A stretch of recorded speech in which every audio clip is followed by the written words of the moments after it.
Have you ever wondered what separates those who reach their 80s with a sense of peace from those who carry regrets? Imagine waking up each morning, not weighed down by what-ifs, but instead, feeling quietly content. Today, I'll share a true story, one that reveals a simple, daily difference in the lives of 80-year-olds who look back without regret.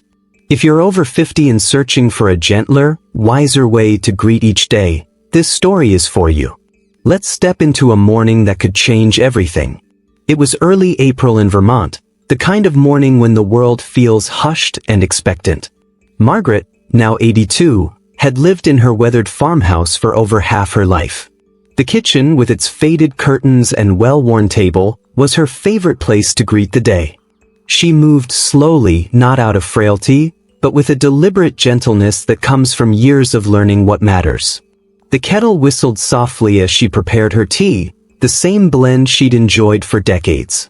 Outside, the first light crept across the fields, catching on the frost that still lingered on the grass. The house was quiet, save for the ticking of the old clock and the distant call of a mourning dove. Margaret's mornings had changed over the years. When her children were young, they were filled with noise and hurried breakfasts, lost shoes, and last-minute reminders. Later, when her husband was alive, they shared these early hours, sometimes in conversation, sometimes in companionable silence. Now, the house was hers alone, and the mornings belonged entirely to her. She could have filled them with distractions, television, news, endless to-do lists, but she chose something different. She settled into her favorite chair by the window, the one with the cushion her granddaughter had sewn. The view was simple. A stretch of field, a few stubborn birch trees, the neighbor's red barn in the distance.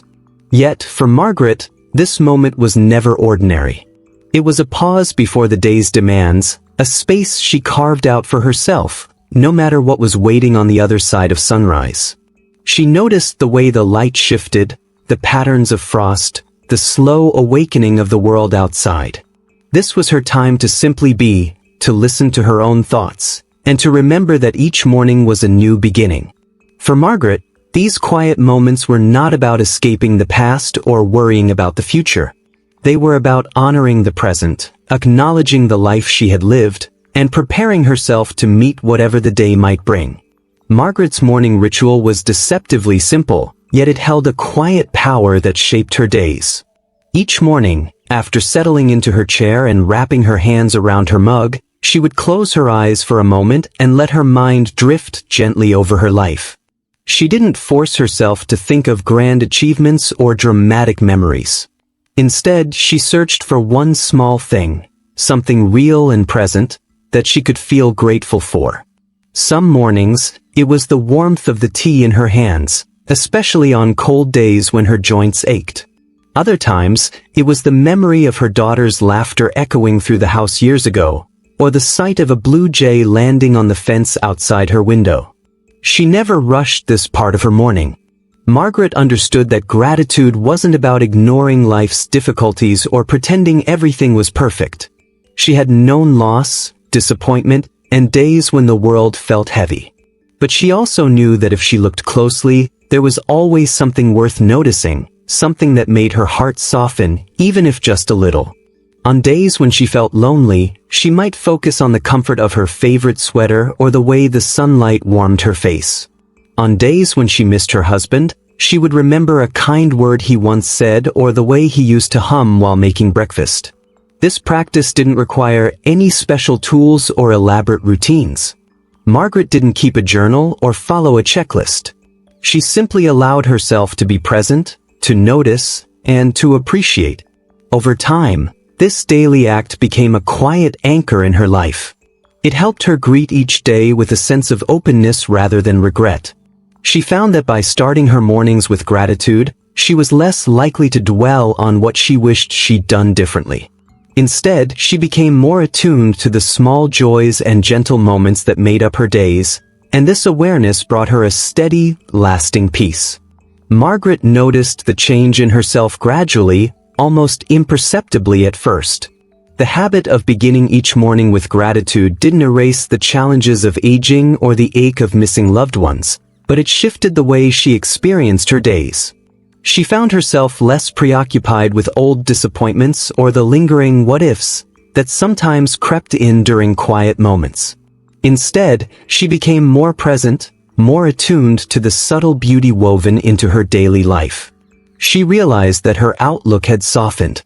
When a neighbor forgot to return a borrowed book, she let it go with a smile. When her knees protested during her morning walk, she focused on the fresh air and the birdsong rather than the discomfort. Margaret's friends began to notice, too.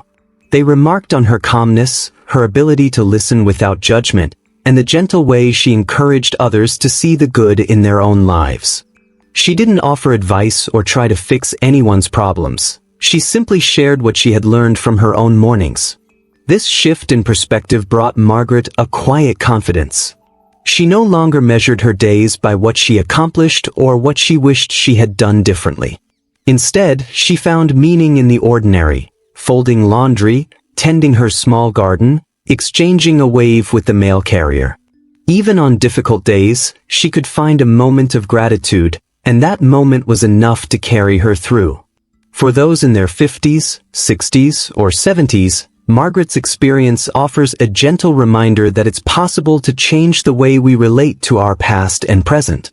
Regret, she discovered, loses its grip when we choose to notice what is good, even if it's small or fleeting. Her mornings became a quiet celebration of life as it was, not as she wished it had been.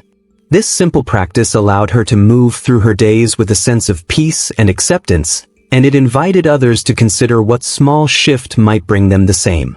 There were mornings when Margaret's gratitude practice felt effortless, and others when it was more of a gentle discipline. On days when the sky was gray and her joints ached, she sometimes struggled to find something to appreciate. Yet, she never forced herself to feel grateful for things that didn't feel true. Instead, she allowed herself to notice even the smallest comforts: a soft blanket, the steady rhythm of rain on the roof, or the simple pleasure of a well-brewed cup of tea. She learned that gratitude didn't have to be grand or profound. It could be as modest as the feeling of warm slippers on a cold floor. Margaret also discovered that her practice had a ripple effect. When her grandchildren visited, she would invite them to share something they were thankful for at breakfast. Sometimes their answers were silly, a favorite cartoon or a second helping of pancakes, but Margaret cherished these moments. She saw how the act of pausing to notice the good, no matter how small, brought a sense of connection and lightness to the table. Her friends, too, began to ask about her mornings. Some were skeptical at first, thinking it sounded too simple to make a difference. But after trying it themselves, they admitted that starting the day with a moment of gratitude helped them feel more grounded and less overwhelmed by worries. Margaret's gratitude practice also helped her navigate the inevitable changes that come with age. When she downsized her garden, she focused on the flowers she could still tend rather than the ones she had to let go. When she lost touch with old friends, she treasured the new connections she made at the local library or during her walks.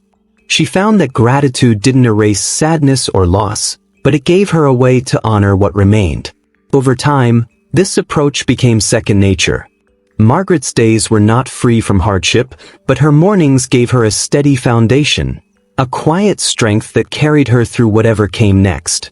Margaret's story is a gentle reminder that the way we begin our mornings can shape the entire rhythm of our days, especially as the years pass and life's pace naturally slows. Her quiet ritual of gratitude didn't require grand gestures or dramatic changes. It was simply a matter of choosing each day to notice and appreciate something real and present.